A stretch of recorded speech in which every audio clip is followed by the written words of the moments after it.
Good morning, Internet fans. Ryan Perry, Simple Biz Support. Today is Thursday, May 19th. Therefore, it is Internet Marketing Thursday. And as usual, I have Virginie Dorn with Business Website Center. Good morning, Virginie. Good morning, Ryan. How are you today? I'm doing good. It is another beautiful sunny day in Sonoma County, so I'm very excited about that. Hoping to get some time in to go for a hike later today before the rain comes later this week. Yes, I'd heard it's going to be raining on Saturday. Unfortunately, a lot of high school and university graduations are this coming Saturday for our county. So the one day they all picked is the day it's going to be raining. But again, we cannot complain. It's truly a beautiful area to live in. Yes, definitely. And it won't be too hot during graduation. So pros and cons, pros and cons. Today, we are going to talk about not necessarily redesigning your website, but kind of, I guess, more of an overhaul. This is going to be a three-part series. We're going to really focus on three areas on each series on what you can do to kind of make some incremental changes, I should say, to your website. And the caveat to that is that your base website is actually something that's can be just overhaul, kind of give a new life maybe after 2 or 3 years, versus if you've got a website that looks like an Atari game from the 80s, this may not work for it. You might want to just start over. Correct. So if you have a recent website, maybe designed well in the last 5 years, you're fine with just making some small visual changes, which we'll be covering today in the next 2 weeks. And those changes are easy, they're fast to make, and very affordable. So we're looking at a very small budget on your part to hire your web design team to make the changes for you. All right, perfect. And why don't you cover what the three items are that we're going to talk about today, and then after we do that, we can go ahead and dive into number one.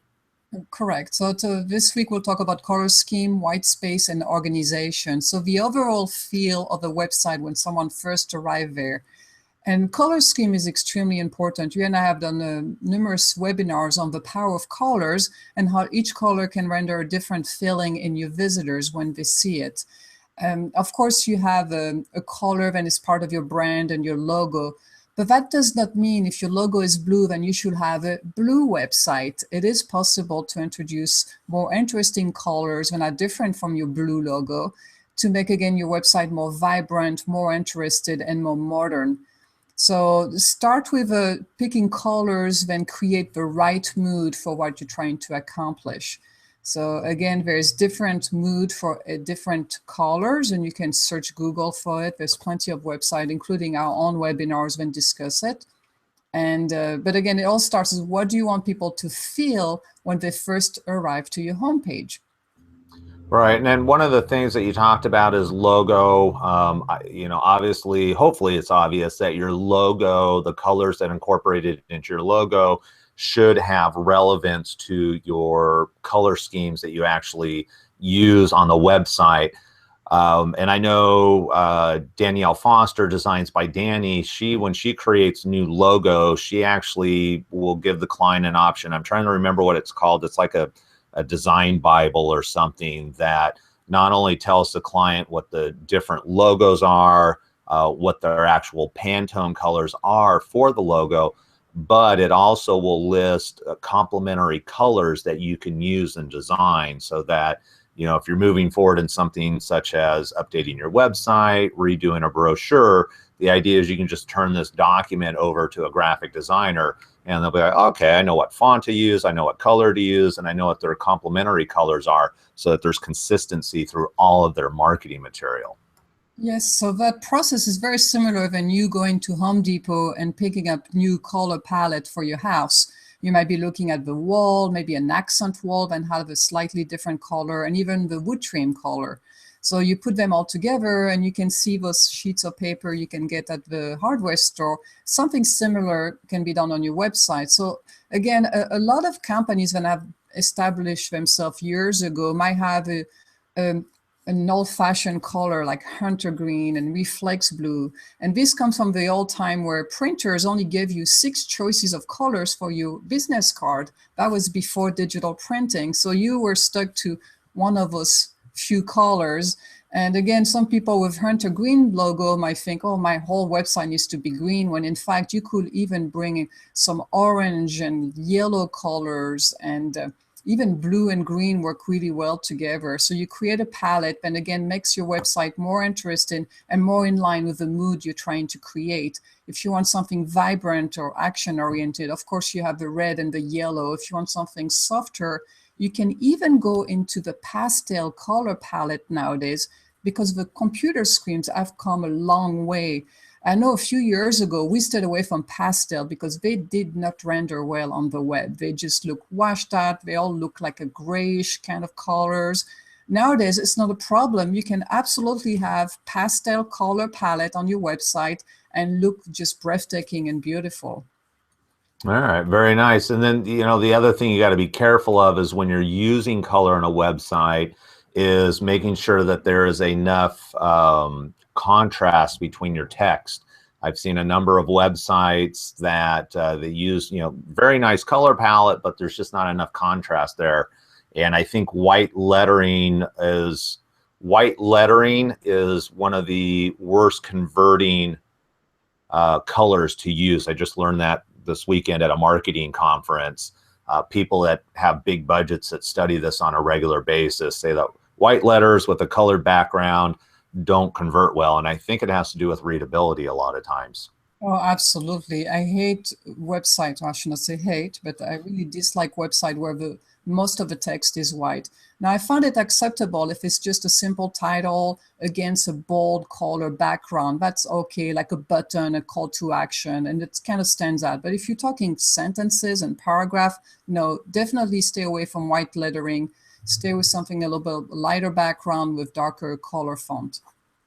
All right, perfect. And the fact that your logo and then my logo back here in the background have white letters, we're not talking about just one off. We're talking about consistency, like you said, whole paragraphs all the way through. It just makes it really hard to read a lot of times. Unless, of course, your background is black, then it might be appropriate. Yeah, but then it only appropriate for a very specific type of industry, something maybe high-end fashion and has to be different from everybody else. So for most clients you and I deal with, this is not a good option. Right. All right. Since we only have 15 minutes, we should probably move on to Whitespace, which is really important. I don't see across the board, I think Whitespace is pretty well done these days. There are still definitely a number of people out there that like to cram way too much information. I think typically that's what happens from a business owner's point of view, and I'll let you describe what Whitespace is. But, as a business owner, a lot of times, especially small business, it's like, well, I got to tell everybody everything that I do so that I get all the business. And the problem is when you try and shove all of that into a very small space, especially if you start thinking about smartphones, web design, it creates issues. And so Whitespace is really important. So I think as a business owner, we have to prioritize who are we really focused on, and who do we want coming to our website, and let's just focus on that message. Yes, so white space, truly, it's the padding, the white area, the breathing room between sections and even between text and images. It creates some airiness to the website, making it much easier to read, much quicker to read as well. Now, trying to cramp up everything you know about your company and services on every single page is really old school. It does not work. And worst case scenario, it's actually going to turn off your visitors. So trying to make it more airy, of course, means longer pages, but it works so much better. Now, it was not so long ago, before mobile devices, when we wanted everything above the fold. And above the fold, we meant everything had to be visible on the screen without any scrolling action from the part of the visitors. This is old school. This is passé. Nowadays, people are used to scrolling. They do it on their mobile device, their smartphone, even on their touch screen for their computers. It is absolutely acceptable and expected. Nobody will think less of your website. If you cramped everything above the fold, they'll think less of your website. So you really have to change your way of thinking about your website. Things have changed thanks to mobile devices. So white space, giving your visitors more breathing room, will make the text even more readable. and the experience more enjoyable for your clients. Yeah, and when you talk about the fact that people are used to scrolling now, I don't see it that often, but there's definitely some sites that have popped up over the last year or so where pretty much the whole website is one page, and even if you click on a menu button, it's just going to scroll down to that section. But essentially, your entire business is on one very long page because people are used to scrolling these days so much. Yes, again, totally acceptable and even expected from your internet users.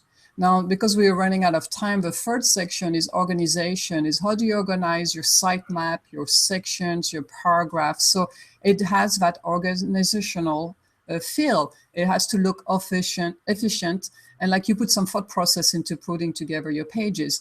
It has to do more about alignment, adjusting, making everything align to the left or to the right, or justify. Those little adjustments give it an organizational feel when people first arrive to your website. I was looking at some of my notes here. Yeah, I was going to say one of the important things is that when it comes to organizing, United States, we're used to reading from the top left, and then we work our way across. So typically, we want to make sure we have the most important information placed first in the top left, and then the less important information as you go down. Absolutely. You're guiding your visitors through the process you want them to go to. Putting the most important items at the top, always a must. And again, organization could be a slight border around specific sections, really having section well defined where people understand very quickly where it starts and ends. So they know, okay, that section about that service or that product. So Yeah, I was just going to say, I think I always go back to Apple. They're typically leading edge when it comes to design. It's probably been 3 years ago. If you look on their sub pages, I loved it when it first came out. First of all, it's just pure white. You have your big statement at the top about, hey, this is about the iPhone as an example. Look how beautiful it is. And if you scroll down for more information, you have an image with text.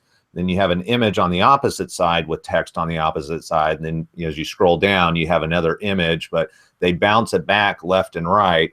And that created the delineation because they had a pure white background. And so it was just a big image that was this bold statement of here's the benefit, and then here's the details of why this benefit's important.